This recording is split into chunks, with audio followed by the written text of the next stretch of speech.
那么元气先行知道之后呢，就是别说这个分两个方面，就是别说呢应该这个宣说这个作用力和这个观待力，还有呢就是宣说这个法人力，因为这个三种力啊，首先呢就是讲的这个作用力和观待力，然后呢就是讲它的必要啊，就是那么作用力和观待力是怎么样理解呢？因缘气全过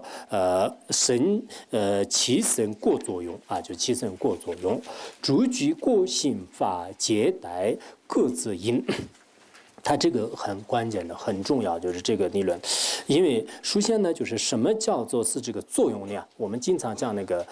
这个四种力，就是四种真理。四种力呢，就是在中观专论和其他的有些，比如说荣顺班哲的入大乘论呢，就这些当中呢，也有一些这个巧具性的这个说明。但是理论性的这个说明，也就是说以这个研究性的这个说明呢，就是在这里面就是讲的比较清楚的。那么意思什么呢？只要这个因缘齐全的话呢，那么就是它的果呢，就是一定会是这个产生的啊，就是这个因缘呢，就是有如实的这个作用啊。比如说是我们任何一个这个东西啊，就是在这个实践当中的，比如说因缘的这个飞鸟啊，就是因缘的一些任何法呢，就是具足的话呢，那它的这个果呢，就是不可能就是不生的啊，就不可能不生的啊，就是所以你如果懂得了这个作用力的话呢，我们很多人都是不敢造恶业的。就有些人呢说是为什么是我今天杀生呢？就是说将来这个堕入地狱啊，这个原因呢就是他不解。这个原因是很简单的，我们把这个肥料和土啊，还有那个青稞的种子啊，全部都是放在这里。到了这个春天了，就是春天你全部样样齐全的话呢，那么就是这个果会不会产生呢？就果一定会是产生的啊，就是果一定会是产生的。无不齐全因，何故过消失？就是我们那个什么，就生量论当中也是这样的，就是这个因缘呢，就是全部没有一个不齐全的话呢，为什么它的这个过消失呢？就是不可能这个事情呢。同样的道理，我是一个坏人，我今天呢就是杀生啊，我今天呢就是毁谤三宝啊，破戒律啊等等，就是做这些的话呢，如果我没有这个好好的忏悔啊，如果好好的忏悔的话呢，虽然是它这个原来是一种这个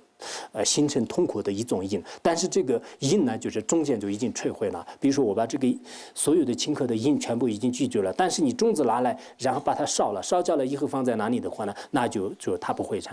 产生的。因此我们以前造的恶业呢，如果你没有忏悔，没有什么的话呢，因缘具足的时候，你的身上呢，这种痛苦是一定会是这个出现的。但是你如果把这个原来的这种恶业的种子呢，就是用念金刚萨埵啊，就是什么，就是忏悔呢，忏悔完了的话呢，就是这个种子虽然是一个它是这个坏的种子，但是这种不好的种子，但是这种种子呢，就是不会这个成熟的，就这叫做是作用力，就是所以我觉得我们很多人呢，就是现在的这个实践人呢，就不懂这个作用力，就一直这个不承认这个因果。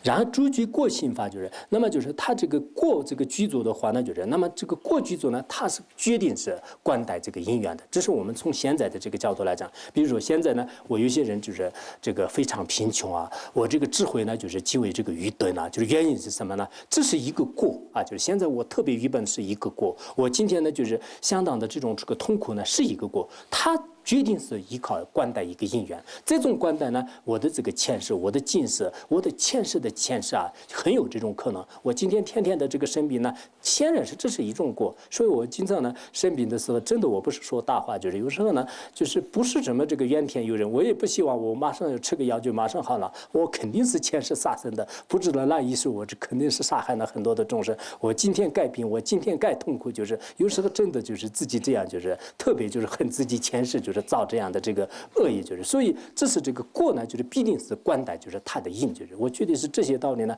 在本峰仁波切的这些教学当中，真的是非常这个殊胜的。大家呢就是对这个因果方面呢就一直想，就是现在呢你做好事也好，做坏事呀，你只要这个布施啊、闻法啊，或者是好好的这个闻思修行的话呢，他有这个快乐的过，就是这是就是无有任何这个起惑的。让我现在的这个所有的这些痛苦的话呢，快乐的话呢，也是前面的这个因而这个形成的，就是这是这个因缘这个聚合。所以这样的这个道理呢，一个叫做是法尔力啊，就是不是作用力啊，就是作用的这种这个推理；一个呢就是叫做是什么，就是这个观待力啊，就是观待力是这个过的角度来讲的，然后作用力呢就是因的角度来讲的。好。